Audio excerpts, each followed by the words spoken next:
This here's Jim Bob. This here's Clint. This is Thirsty D. And we. Oh, sorry, go ahead. Oh, no, go ahead. After you. No, Okay, let's let Thirsty do it. Yeah, you good. You know what we do.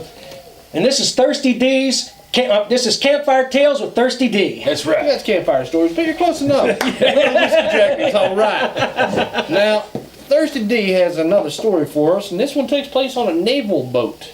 Yeah. No, actually, this takes place at 29 Palms Marine Corps Base. Yeah, close enough. This is a tale that occurred to me directly. This is one that I experienced while I was stationed at 29 Palms Marine Corps Base. Might not add that Thirsty D has had one hell of a life. Oh, yeah, I know. I'm glad you had that life and not me. For whatever reason, I'm a magnet to this type of shit. I can tell. I'm a magnet to this type of shit. Now, Thirsty D, this one involving you isn't like the last one, is it? The last story you told? Well, they might not know that. I mean, it might not even be in the same order. All right, well, that last one is pretty crazy. You're talking about the cabin one, where I was building the cabin? Yeah, in the woods. Yeah, Terror in the Woods. Well, that one occurred when I was in grade school. What happened was, I was in the 4th FSG Delta Med. Yeah. I was activated for Operation Desert Storm. So we were shipped out to 29 Palms Marine Naval Base for desert training because they were shipping us out to send us to Saudi Arabia to push Saddam Hussein out of Kuwait. Mission. Yes.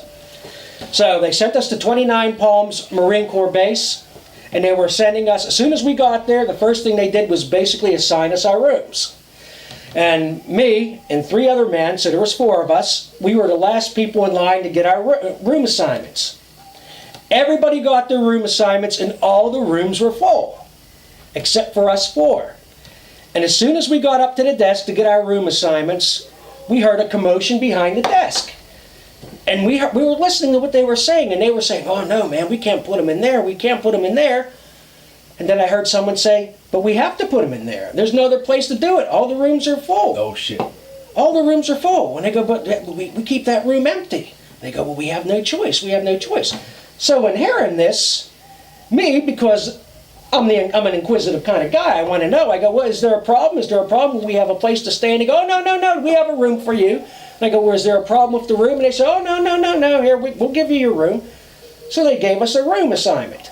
And I noticed when we got to the room seemed extra dusty. I mean, it seemed like really dusty and stuff.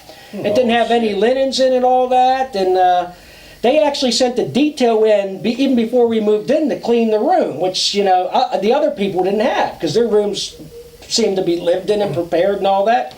Well, here we found out that the room that we're staying in had a history of being haunted. Oh, jeez. That ain't good. The room is haunted, and the Marine Corps base usually kept this room empty. But it was so full. They never assigned it to people because 3 Marines have committed suicide in this room. Holy shit. 2 by hanging, 1 by an overdose. And because of that, other Marines who have stayed in this room reported seeing ghosts, hearing things, and it just had that reputation where, that they couldn't keep people in this room. Kind of like the 13th floor in a hotel. Yeah. Superstitious. So basically, they kept this room open because nobody wanted to stay there because of the, it had a reputation of being haunted. Yeah. So the base kept this this room empty. But because of the influx of people, reservists coming in, they had to put us somewhere. So they opened this base in this room for us.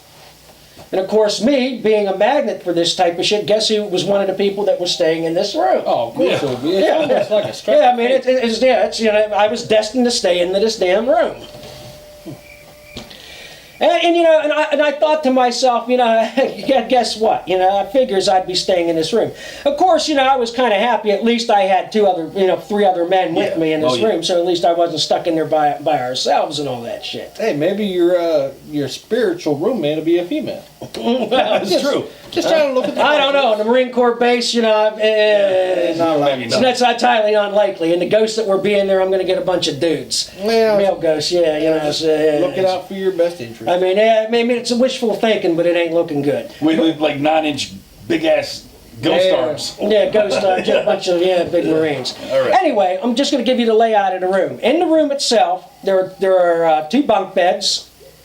You have a side room where there's a mirror and all that, where you can, fix up, and then, just a room and all that, maybe a little kitchen, and then there's a bathroom and all that, a shower room and all that, and a sink and all that shit. So the rooms aren't really big, but you can fit 4 beds in there, and then there's a little side room, like a room, just like almost like not quite a kitchen or anything like that, but like a small little kitchen and a big like mirror and all that, like for you to fix yourself up in, and then there's an actual bathroom. It's better than just like a little cell. I mean. Yeah. Anyway, we made ourselves at home. We got our assignments. I was stationed in the Naval Hospital. And from there, we were sent out to the Delta Corridor for desert training and all that for prep. Yeah. And that's where I encountered some of the Bigfoot information that I would get and all that stuff. Now, how long were you staying here? How long were you planning to stay here for your the training you're doing, or is that what it was? I was there for about 3 months. Okay, all right. Yeah, I was there for about 3 months. Time. Yeah, I was there a good amount of time. That's 90 days. Yeah, I was there a good amount of time. Well, anyway, at first it wasn't too bad. The only thing we would occasionally notice was as we were sleeping, the sink would occasionally, in the bathroom, the faucet would be on, and we'd hear the water running. That's kind of creepy. That's kind of creepy. I mean, it could But it's not too bad. Weird, yeah. And of course, we'd turn it off. Then on occasion, the shower would go on. Just with that, we'd in the middle of the night, the shower would start running. Yeah. Of course, one of us would get up and turn it off.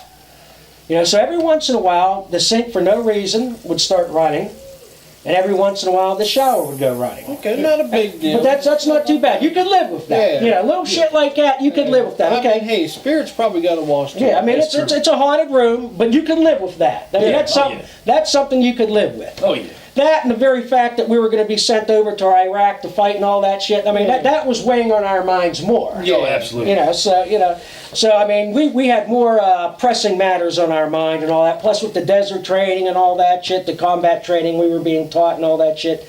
So we had more important things on our mind than just worrying about a faucet turning on or a shower turning. Yeah, I mean, Joey could have left the faucet on. Yeah, that's true.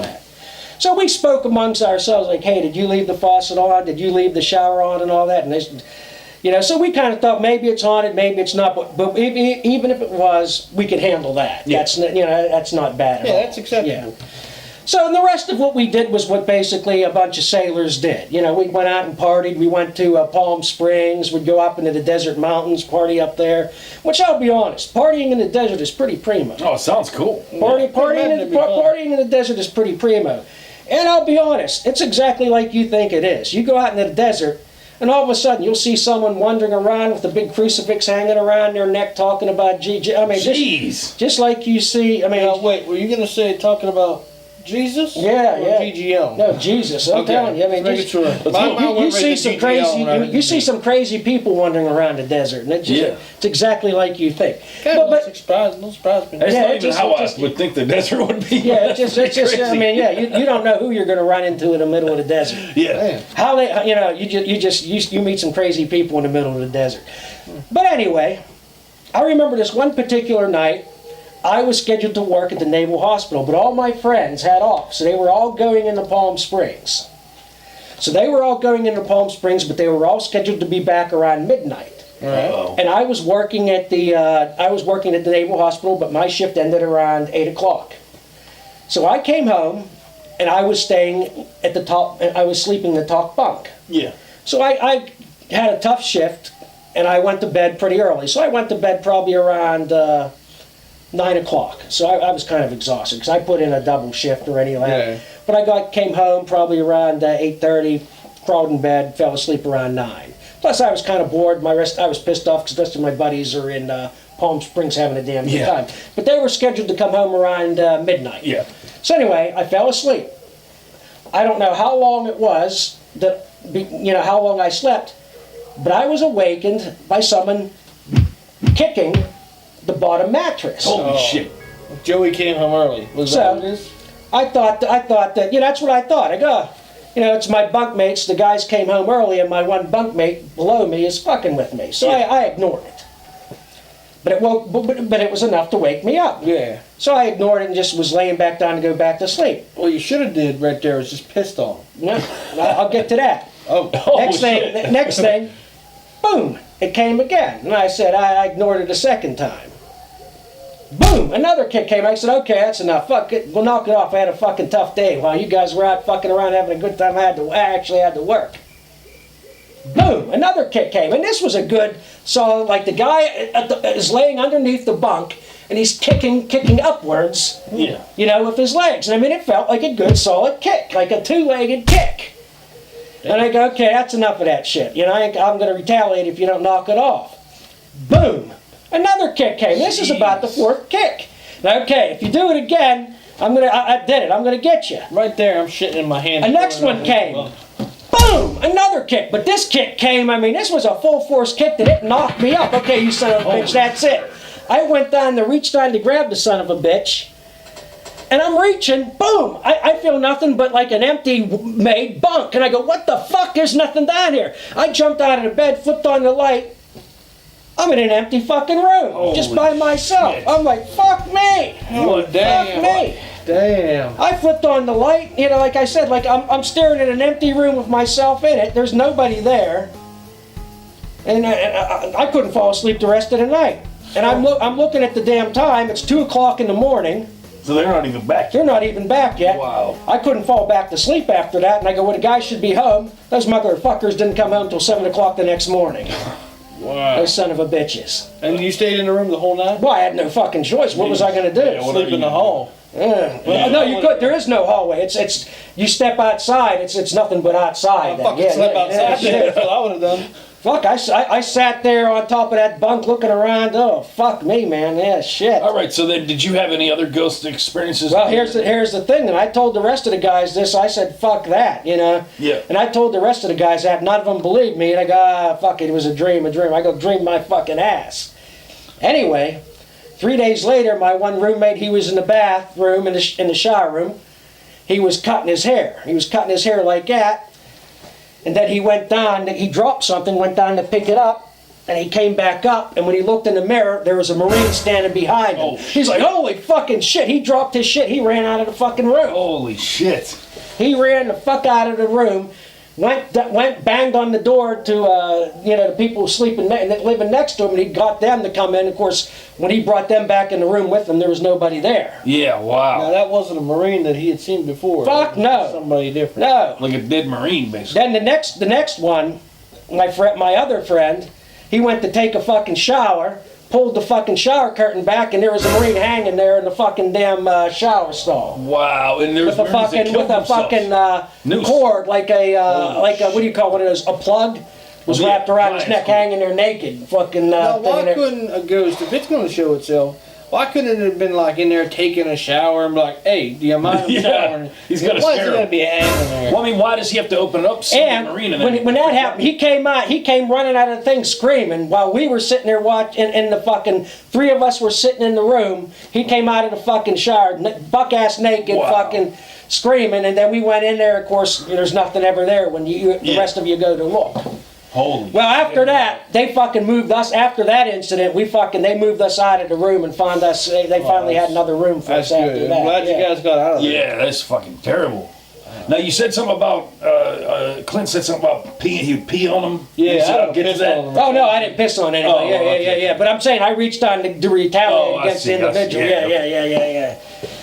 Wow, that's a pretty good story right there. I don't know what the fuck I would do. They eventually got us after my friend pulled the curtain aside and seen a body hanging there. That was it. We were out of there after that. Well, it was kind of shitty in the beginning where they're like, oh, well, we can't give him that room. We can't give him that room. And then you ask about it and they're like, well, you can have the room. Yeah, that was, Oh, they denied it. They denied anything was wrong. We only heard about it being haunted through other people and that was shit. a Yeah. dick move. Yeah, it was. But I guess they had to do what they had to do. All right, well, that's what you get here when you got Campfire Stories with Thirsty D. But this is it. This happened on 29 Palms Marine Corps Base, Look it up. California, San Bernardino, California. See that? Shit, people are speaking out about the truth. That's The right. northern part of the Mojave Desert. As Jim Bob would say, you better ask somebody. That's right. And I'm sure there has to be Marines that have been there that are hearing this That's that true. know exactly what room I'm talking about. That's true. Put that down in the comments if you guys know anything Yeah, about if that you do, room. reach out and get a hold of us. We'll get you in contact with Thirsty and we'll figure shit out. Yeah. Oh, yeah. All right, well, that's been Campfire Stories with Thirsty D. This is one of your hosts, Clint. This is the other host, Jim Bob. Thirsty D. Oh yeah. And we'll see you later. All right.